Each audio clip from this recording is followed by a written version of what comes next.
चिराग पासवान के चाचा पशुपति कुमार पारस भारतीय जनता पार्टी का साथ छोड़ने का मन बना चुके हैं।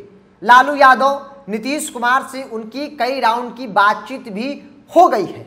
दरअसल एनडीए में चिराग का बढ़ता कद को देखते हुए पशुपति कुमार पारस ने अंदर ही अंदर अब तय कर लिया है कि वो भाजपा के साथ नहीं रहेंगे। हालांकि जब हमने पार्टी के कई नेताओं से बातचीत करने की कोशिश की तो एक पशुपति कुमार पारस के करीबी नेता ने कहा कि हमारे नेता एक ही शर्त पर इंडिया गठबंधन की ओर मूव कर सकते हैं, वो शर्त है हाजीपुर का सीट। चूंकि मौजूदा परिस्थिति जो बन रही है, ऐसा लग रहा है कि एनडीए के अंदर चिराग पासवान का कद लगातार बढ़ रहा है। भारतीय जनता पार्टी किसी भी हाल में चिराग पासवान को नाराज होने नहीं देना चाहती है। अगर ऐसा होता है तो फिर चिराग पासवान के खाते में हाजीपुर की सीट जाएगी तो हमारे नेता पशुपति कुमार पारस इस बात को कतई बर्दाश्त नहीं कर सकते हैं और इसी मुद्दे पर वो इंडिया गठबंधन में शामिल हो सकते हैं। दरअसल इंडिया गठबंधन की तीसरी बैठक मुंबई में समाप्त हो गई। अब सीट को लेकर अलग अलग राज्य के जो नेता है आपस में मिल बैठकर तय कर रहे हैं। बिहार में लोकसभा की 40 सीटें हैं और ऐसे में बिहार की सीटों को लेकर इंडिया गठबंधन के अंदर दो नेताओं को बड़ी जिम्मेदारी मिली है फैसला करने को लेकर। अनौपचारिक तौर पर यानी कि पर्दे के पीछे लालू यादव, नीतीश कुमार, यानी कि 40 सीटों में से किस दल को कितने सीट मिलेगी यह फैसला लालू यादव और नीतीश कुमार करेंगे। कल लालू यादव और नीतीश कुमार की मुलाकात हुई। बिहार में 40 लोकसभा की सीटें हैं जिसमें से जो बातें सामने निकल के आई है, हालांकि कहा यह जा रहा है कि यह सीट शेयरिंग को लेकर पहले ही सब कुछ तय हो गया था कि बिहार में किस दल को कितने सीटें इंडिया गठबंधन के अंदर मिलेगी, जिसमें से जेडीयू को 16 सीटें, आरजेडी को 16 सीट, 4 सीट कांग्रेस को, यानी कि 16-16 32 4 36 सीट, बाकी 4 बचे। 4 में से लेफ्ट की जो पार्टियां हैं उनको 3 सीट जाएंगी।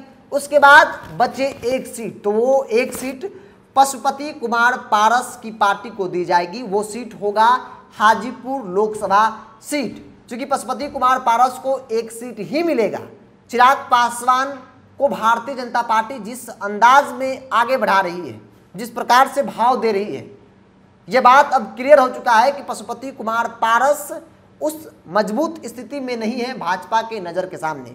बेशक वो मोदी कैबिनेट में मंत्री हैं, लेकिन भारतीय जनता पार्टी किसी भी हाल में चिराग पासवान को नाराज होने देना नहीं चाहती है। और ऐसा हो भी क्यों ना, चिराग पासवान के पास विरासत की वोट है, 6-7% पासवानों का वोट है, यंग है, जहां जाते हैं हजारों की भीड़ लग जाती है और ऐसे में उनकी जो पहचान है वो हर तरफ है। और ये बात बखूबी भारतीय जनता पार्टी के नेता भी समझ रहे हैं। बात अगर पशुपति कुमार पारस की कर ली जाए तो ये बेशक राजनीति के पुराने खिलाड़ी हैं, हर दांवपेच समझते हैं और इसीलिए भी बखूबी इन्होंने यह भांप लिया है कि इस बार लोकसभा हाजीपुर मुझे नहीं मिलने जा रहा है। और पशुपति कुमार पारस ने पहले ही कह दिया था कि किसी भी हाल में हम हाजीपुर के साथ समझौता नहीं कर सकते हैं। उस वक्त भी चर्चा खूब हुई थी कि पारस अब पलटी मारने के मूड में है। अब यह बातें सामने निकल के आने लगी हैं कि लालू यादव, नीतीश कुमार के प्रतिनिधि से कई राउंड की बातचीत पशुपति कुमार पारस की हो चुकी है। 1 सीट पर गठबंधन होगा, हाजीपुर सीट।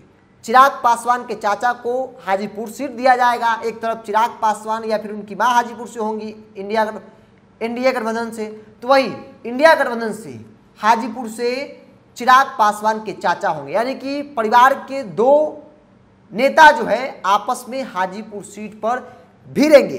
तो हाजीपुर सीट को लेकर ही चिराग पासवान के चाचा के मन में बड़े पैमानों पर नाराजगी है और पार्टी के करीबी नेता ने स्पष्ट रूप से कहा कि हाजीपुर को लेकर ही हमारे नेता फैसला ले सकते हैं, क्योंकि उन्होंने पहले ही कह दिया है कि हाजीपुर सीट के साथ हम कभी भी कॉम्प्रोमाइज नहीं कर सकते हैं।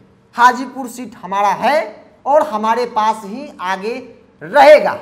हाजीपुर हमें चाहिए तो चाहिए। गठबंधन के अंदर सेटिंग गेटिंग होता है, बिना सेटिंग गेटिंग के गठबंधन की बातचीत नहीं होती है। और अब राजनीति गलियारों में चर्चा जोरों पे है कि पशुपति कुमार पारस ने यह तय कर लिया है कि वो अब भारतीय जनता पार्टी के साथ नहीं रहेंगे, क्योंकि पशुपति कुमार पारस को यह आभास हो गया है कि हाजीपुर की सीट जो है चिराग पासवान के खाते में जा रही है। ऐसे में अब इंडिया गठबंधन लालू नीतीश के साथ आने का फैसला भी अब लगभग हो चुका है। और इधर इंडिया गठबंधन लालू नीतीश ने यह फैसला कर लिया है कि 1 सीट चिराग पासवान के चाचा को हाजीपुर की सीट जो है वो दी जाएंगी।